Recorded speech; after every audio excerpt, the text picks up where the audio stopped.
أما بعد فأعوذ بالله من الشيطان الرجيم. بسم الله الرحمن الرحيم. إن الذين آمنوا والذين هادوا والنصارى والصابئين من آمن بالله واليوم الآخر وعمل صالحا فلهم أجرهم عند ربهم ولا خوف عليهم ولا هم يحزنون.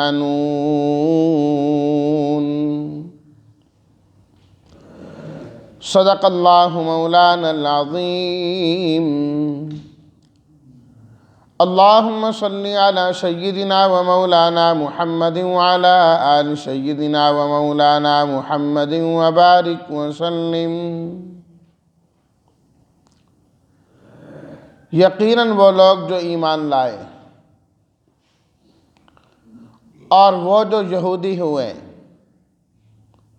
اور جو نصرانی ہوئے اور جو صابی ہیں، جو بھی ان میں سے ایمان لایا اللہ پر اور قیامت کے دن پر اور نیک عمل کیے، پس ان کے لیے ان کا اجر ہے ان کے رب کے ہاں. ان پر نہ کوئی خوف ہوگا اور نہ وہ غمگین ہوں گے.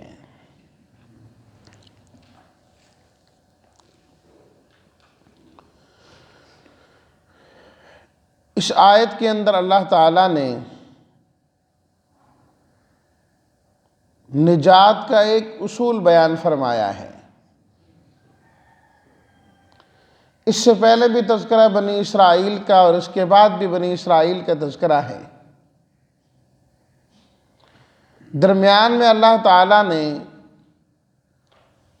کامیابی کا اور آخرت میں نجات کا طریقہ اور اصول اور قانون بیان کیا ہے، اور در حقیقت اس میں تردید ہے ان یہود و نصارہ ہی کی.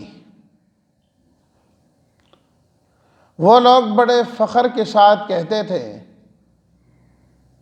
نحن ابناء اللہ و احباؤہ،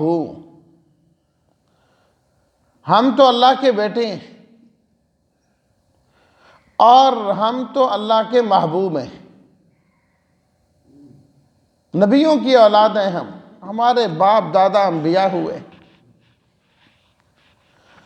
اللہ کے قریبی تھے، اللہ کے برگزیدہ تھے، اس لیے کچھ بھی ہو جائیں ہماری نجات تو پکی ہے.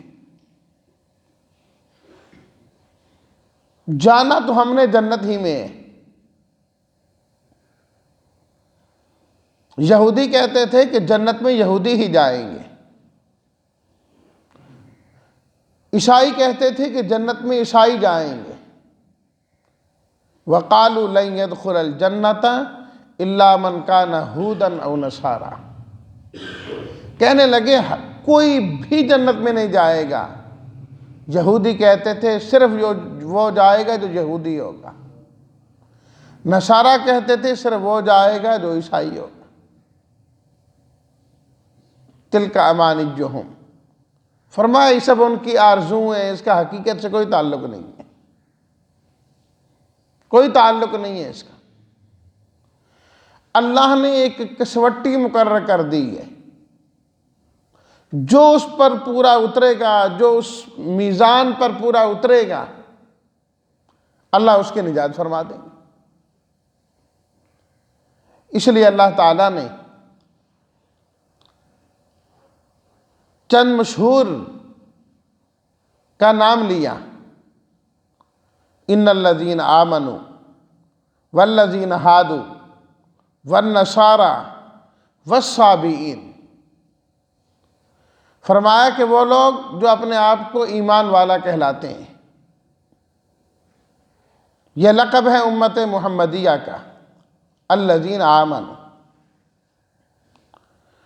والذین ہادو، اور فرمایا کہ وہ لوگ جو یہودی ہوئے، موسیٰ علیہ الصلوۃ والتسلیمات کو ماننے والے،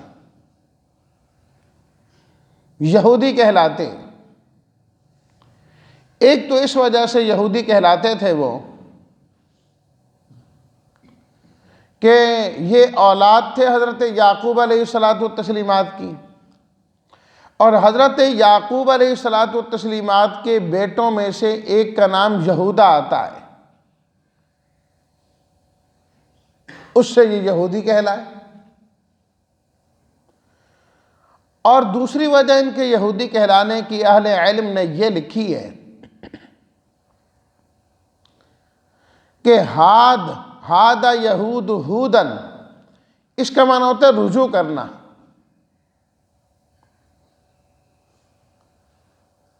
نویں سپارے کے اندر سورہ اعراف میں اللہ تعالیٰ نے جب تذکرہ کیا نا ان لوگوں کا، ان 70 آدمیوں کا جنہیں اللہ تعالیٰ موسیٰ علیہ الصلوۃ والتسلیمات اللہ کے حکم سے طور پر لے گئے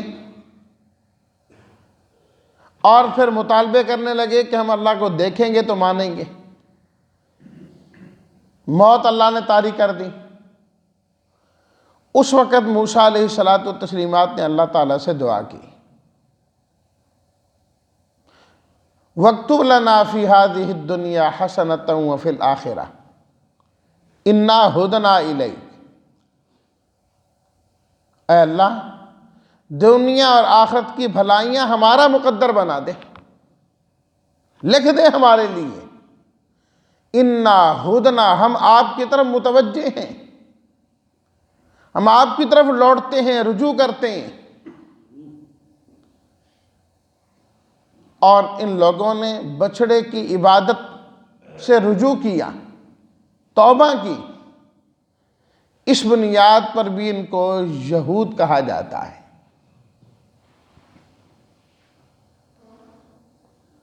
تیسرے نمبر پر اللہ تعالیٰ نے ذکر کیا والنصارى، نصارہ نصرانی کی جمع ہے۔ نصرانی کہتے ہیں ان کو جو عیسیٰ علیہ الصلوۃ والتسلیمات کو ماننے والے، ان پر ایمان لاتے ہیں، اور ان کو نصارہ اس لیے کہتے ہیں، نصرانی نصرت سے ہیں۔ نصرت کہتے ہیں مدد کرنا، حمایت کرنا، مدد کرنا کسی کی۔ 28ویں سپارہ سورہ الصف میں ہے، اور اس طرح باقی جگہ تیسرے سپارے میں سورہ آل عمران وغیرہ کئی جگہ ہیں۔ عیسیٰ علیہ الصلوۃ والتسلیمات نے فرمایا من انصاری الی اللہ، اللہ کے راستے میں کون میری مدد کرے گا، میرا مددگار کون بنے گا، کون میرا ساتھ دے گا؟ تو ان کے جو مخلصین تھے، حواری جنہیں کہا جاتا ہے، تو انہوں نے کہا نحن انصار اللہ، اللہ کے راستے میں ہم آپ کے مددگار ہوں گے۔ اس سے ان کا نام نصارہ ہوا۔ اور یہ بھی لکھا ہے کہ یہ لوگ جس علاقے کے رہنے والے تھے، اس علاقے میں ایک بستی تھی جس کا نام تھا ناصرہ۔ اس ناصرہ بستی کی وجہ سے بھی نصرانی کہلاتے تھے۔ لاہور کے رہنے والا لاہوری کہلاتا ہے، تو اس بستی کی نسبت کی وجہ سے بھی، اور اللہ کے دین کے مددگار ہوئے اس وجہ سے بھی ان کو نصرانی کہا جاتا ہے۔ چوتھے نمبر پر اللہ نے فرمایا والصابئین، صابی جو دین سے ہٹ جائے اس کو بھی صابی کہتے ہیں۔ یہ ایک فرقہ تھا جس کے متعلق مفسرین کرام نے مختلف چیزیں لکھی ہیں۔ ہو سکتا ہے کہ زمانے کے بدلنے کے ساتھ ساتھ ان کے عقائد بھی بدلتے رہے ہوں۔ بعض نے لکھا کہ یہ لوگ ستارہ پرست تھے، ستاروں کی عبادت کیا کرتے تھے، اور اس طرح یہ بھی فرمایا کہ صابی یہ ایک ایسا فرقہ تھا، یہ ایسے لوگ تھے جنہوں نے مختلف دینوں سے چیزیں لے کے اس کا مجموعہ بنایا ہوا تھا۔ ابراہیم علیہ الصلاۃ والتسلیمات کو مانتے تھے، لیکن فرشتوں کی پرستش بھی کرتے تھے، زبور کی تلاوت کیا کرتے تھے، اسی طرح حلال و حرام میں بعض حرام کو حلال اور بعض حلال کو حرام بھی سمجھتے تھے، وغیرہ وغیرہ۔ ان کو صابی کہا جاتا ہے۔ فرمایا کہ ان میں سے جو ایمان کا دعوے دار ہے، یہودی ہونے کا دعویٰ کرتا ہے، نصرانی ہونے کا دعویٰ کرتا ہے، صابی ہونے کا دعویٰ کرتا ہے، دعووں سے کچھ نہیں بنتا، اس دعوے پر نجات کا کوئی دار و مدار نہیں۔ فرمایا ان میں سے من آمن باللہ والیوم الآخر، جو بھی اللہ پر ایمان لائے گا اور قیامت پر ایمان لائے گا، پہلی چیز عقیدہ ٹھیک کرے گے، اپنے عقیدے کی اصلاح کرے، درستگی کریں، کیونکہ جب تک عقیدے کی اصلاح نہیں ہوگی اللہ کے ہاں کوئی عمل قابل قبول نہیں ہے۔ اور عقائد، اللہ پر ایمان لانا، اللہ کو ایک ماننا، اس سے شروع ہوتے ہیں، اور عقائد کا اختتام ہوتا ہے قیامت پر ایمان لانے سے۔ باقی ساری چیزیں اس کے درمیان ہیں۔ ان سب چیزوں کو ماننا اور اسی طریقے سے ماننا جس طرح قرآن نے بتلایا ہے ایمان لانے کا، یہ ہے اصل میں ایمان۔ وَعَمِلَ صَالِحًا، اور دوسرے نمبر پر اپنے اعمال کو درست کرنا ہے، اپنے اعمال کی اصلاح کرنی ہے، اپنے کردار کو درست کرنا ہے۔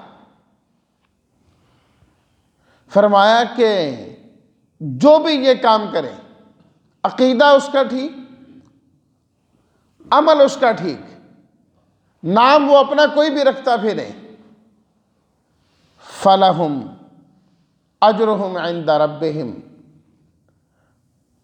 ان کے ہاں، اللہ کے ہاں ان کا اجر پکا ہے، ضرور اللہ تعالیٰ عطا کریں گے۔ اور اللہ جسے اجر دے گا آخرت میں، اللہ اسے اپنی جنت میں داخل فرمائیں گے۔ اجر کی جگہ تو وہ ہے نا، اجر تو وہاں ملنے ہیں، اور اللہ تعالیٰ ان کی ہر قسم کی پریشانی کو ختم کریں گے۔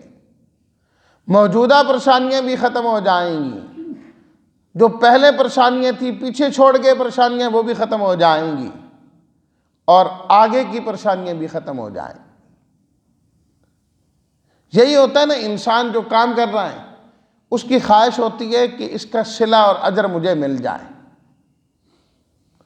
اور کوئی زندگی میں جو اس سے کمی کوتاہی ہوتی ہے کسی بھی معاملے میں، انسان غمگین اور پریشان رہتا ہے کہ یار غلطی کی ہے میں نے، اور آئندہ کے بارے میں متفکر رہتا ہے کہ کیا ہوگا۔ اللہ تعالیٰ نے فرمایا جس کا عقیدہ ٹھیک ہے، جس کا عمل ٹھیک ہے، انشاءاللہ اللہ اسے ہر غم سے اور مصیبت سے بچائیں گے، پریشانی سے محفوظ رکھیں گے۔ یہاں پر ایک بات قابل توجہ ہے، بعض لوگ اس آیت کا یہ سرسری معنی دیکھ کر، آیت کا ترجمہ دیکھ کر غلط فہمی کا شکار ہو جاتے ہیں۔ وہ کہتے ہیں بس اللہ کو مانو، آمن باللہ، قیامت کو مانو، بس اپنے آپ کو درست کر کے رکھو، جنت میں جاؤ گے، جنت مل جائے گی۔ لہٰذا وہ کہتے ہیں یہودی بھی ٹھیک ہیں، عیسائی بھی ٹھیک ہیں، سارے ٹھیک ہیں، سب جنتی ہیں، کیونکہ اللہ کو بھی مانتے ہیں، قیامت کو بھی مانتے ہیں۔ ان میں سے جو اپنے کردار کو ٹھیک کرے گا تو وہ جنتی ہے۔ مسلمان ہونا کوئی ضروری چیز نہیں ہے۔ یہودی بس اپنے نبی پہ ایمان لاتے ہیں، جنت میں جائیں گے۔ عیسائی اللہ کو مانتے، اپنے نبی پہ ایمان لاتے ہیں، جنت میں جائیں گے۔ بہت بڑا طبقہ اس امت کا اس گمراہی کے اندر مبتلا ہے۔ جب کبھی بھی بات ہو ان سے یا وہ آئیں پوچھنے، کہتے دیکھو اللہ تعالیٰ نے تو واضح فرما دی، ایمان والا یہودی عیسائی صحابی کوئی بھی اللہ کو مان لے، قیامت کو مان لے، نیک عمل کر لیں، وہ جائے گا جنت میں۔ نہ قرآن ماننے کی ضرورت ہے، نہ اللہ کے آخری نبی کو ماننے کی ضرورت ہے، ان چیزوں کی ضرورت ہی نہیں ہے۔ نعوذ باللہ من ذالک۔ جب ایک آدمی اپنے مطالعے سے قرآن کو سمجھے گا تو پھر ایسے ہی سمجھے گا کہ ایک آیت جو اس کے سامنے آ گئی اس کو پکڑ کے بیٹھ جائیں گا اور دیگر درجنوں آیات سے وہ صرف نظر کر لے گا، ان کی طرف توجہ ہی نہیں۔ یاد رکھیے، اللہ پر ایمان لانا اور قیامت پر ایمان لانا یہ ابتدا اور انتہا ہے۔ جس طرح اللہ تعالیٰ نے فرمایا نا وَلِلَّهِ الْمَشْرِقُ وَالْمَغْرِبُ، مشرق و مغرب اللہ کے ہیں۔ وہ مشرق بھی اللہ کا اور مغرب بھی اللہ کا، درمیان والا کس کا ہے؟ یہ کسی اور کا ہے؟ یہ بھی اللہ کا ہے۔ کیا مطلب؟ مشرق سے لے کر مغرب تک ابتدا اور انتہا کا تذکرہ کیا جاتا ہے۔ پورے پاکستان کا تذکرہ کرنا ہو تو کہتے ہیں کراچی سے پشاور تک، تو درمیان والے بھئی ابتدا اور انتہا کا تذکرہ ہوتا ہے کہ یہاں سے شروع ہو کے یہاں تک۔ تو قرآن مجید کا بھی یہی انداز ہے کہ بہت سارے مقامات پر صرف ابتدا اور انتہا کا ذکر کیا جاتا ہے۔ اللہ کو مانے اور قیامت کو مانے، یعنی اللہ سے لے کر قیامت تک ساری چیزوں پر ایمان لائے۔ دوسری بات، قرآن مجید اپنی آیات کی خود تشریح کرتا ہے۔ بعض جگہ ایک چیز کو اشارتاً بیان کرتا ہے، اجمالاً بیان کرتا ہے، اور دوسری جگہ اللہ تعالیٰ اس کی تشریح کرتے ہیں۔ دوسری جگہ اس کی تشریح ہوتی ہے۔ تو جو تشریح ہے جہاں اللہ نے اشارہ کیا وہی تشریح یہاں بھی معتبر ہوگی۔ یہ نہیں کہ اس جگہ میں ہم اپنی تشریح کریں گے۔ جب اللہ نے دوسری آیت میں خود وضاحت کی ہے تو اللہ کی وضاحت کیوں نہیں مانتے؟ ان ساری آیات کو کیوں ٹھکرا دیتے ہیں؟ دیکھیے، اللہ تعالیٰ نے خود انہی بنی اسرائیل سے فرمایا وَآمِنُوا بِمَا أَنزَلْتُ مُصَدِّقًا لِمَا مَعَكُمْ، آیت نمبر 41 میں ہم پڑھ چکے ہیں۔ اللہ نے فرمایا اے بنی اسرائیل، جو کتاب میں نے نازل کی ہے نا اس پر ایمان لاؤ، وہ کتاب خود تمہاری تصدیق کرنے والی ہے۔ وَلَا تَكُونُوا أَوَّلَ كَافِرٍ بِهِ، انکار کر کے پہلے کافر نہ بنو تو قرآن مجید کے انکار کرنے والوں کو، انہی یہودیوں کو اللہ نے کہا کہ تم میری کتاب کو نہیں مانو گے تو کافر ہو تم۔ اب کہاں ہے اس آیت میں قرآن مجید پر ایمان لانا؟ اس میں تو اللہ پر ایمان لانا اور قیامت پر ایمان لانا، لیکن کیا ہے، اس آیت کو دیکھا یہ نظر نہیں آئی۔ اسی طرح قرآن مجید کی وہ مشہور آیت، اللہ تعالیٰ نے فرمایا قُلْ يَا أَيُّهَا النَّاسِ إِنِّي رَسُولُ اللَّهِ إِلَيْكُمْ جَمِيعًا، میرے حبیب آپ فرما دیجئے، اعلان کر دیجئے، یا ایھا الناس، اے سب کے سب لوگوں، انی رسول اللہ الیکم جمیعا، میں تم تمام کی جانب اللہ کا نبی بنا کر بھیجا گیا ہوں، رسول بنا کر بھیجا گیا ہوں۔ اللہ اکبر۔ سورۃ الاعراف کی آیت نمبر 158 ہے یہ۔ کس اللہ نے مجھے اپنا نبی بنایا؟ الذی لہ ملک السماوات والارض، آسمان اور زمین کی حکومت اس کے پاس، لا الہ الا ہو، اس کے علاوہ کوئی معبود نہیں، وہی زندہ کرتا ہے اور مارتا ہے۔ اس کے بعد کیا فرمایا اللہ نے؟ فآمنوا باللہ، ایمان لاؤ اللہ پر، ورسولہ، اور اس کے رسول پر، النبی الامی، جو رسول نبی امی ہیں ان پر ایمان لاؤ۔ اور آخر میں فرمایا واتبعوہ، ان کی اتباع کرو، لعلکم تہتدون، تاکہ تم کامیاب ہو جاؤ، تاکہ تم ہدایت پاؤ۔ اللہ نے ہدایت اپنے آخری نبی پر ایمان لانے اور ان کی اتباع میں رکھی ہے۔ جو آپ پر ایمان نہ لائیں، آپ کی اتباع نہ کرے، وہ کبھی ہدایت یافتہ ہو ہی نہیں سکتا۔ یہ قرآن مجید کی آیت بتا رہی ہے۔ اور اس سے پہلے اگر ہم آئیں آیت نمبر 156 پر، تو وہاں پر بھی اللہ نے یہی بات کی۔ جب موسیٰ علیہ السلام نے دعا کی نا کہ دونوں جہانوں کی بھلائیاں ہمیں دے دیں، اللہ نے فرمایا نہیں، فَسَأَكْتُبُهَا لِلَّذِينَ يَتَّقُونَ، میں اپنی رحمت دوں گا ان لوگوں کو جو تقوی اختیار کرتے ہیں، زکوٰۃ دیتے ہیں، ہماری آیات پر ایمان لاتے ہیں، اور الذین یتبعون الرسول النبی الامی، جو رسول نبی امی کی اتباع کریں گے، ان کے لیے۔ تو یہ ساری قرآن مجید کی آیات کی در گئی، اور پھر احادیث کا پورا ذخیرہ ہے اس پر، کہ حضرت عمر رضی اللہ تعالیٰ عنہ تورات کی تلاوت کر رہے ہیں، آپ علیہ السلام نے کیا فرمایا؟ اے عمر، تم تورات کی تلاوت کر رہے ہو، اگر صاحب کتاب حضرت موسیٰ بھی آج زندہ ہوتے ہیں، انہیں بھی میری ہی اتباع کرنا پڑتی، میری ہی اتباع کرنا پڑتی۔ تو اس لیے قرآن مجید کی تشریح صرف یہ نہیں ہے کہ ظاہری ترجمہ دیکھ کر ایک مفہوم نکال لیا جائے، قرآن مجید کی دیگر آیات کو بھی ساتھ ملانا ضروری ہے، تب جا کے اس کی تشریح مکمل ہوتی ہے۔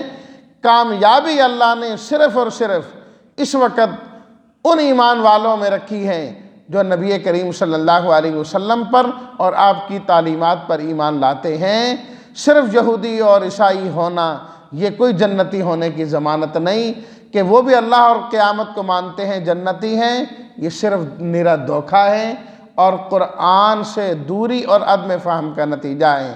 اللہ ہم سب کو قرآن کا صحیح فہم نصیب فرمائے، اور جس طرح آپ علیہ السلام نے صحابہ کو سمجھایا اور انہوں نے یہ سمجھ منتقل کی یکے بعد دیگرے ہم تک، اللہ ہمیں اس طرح قرآن کو سمجھنے کی توفیق عطا فرمائے۔ وآخر دعوانا ان الحمد للہ رب العالمین۔ الحمد للہ رب العالمین۔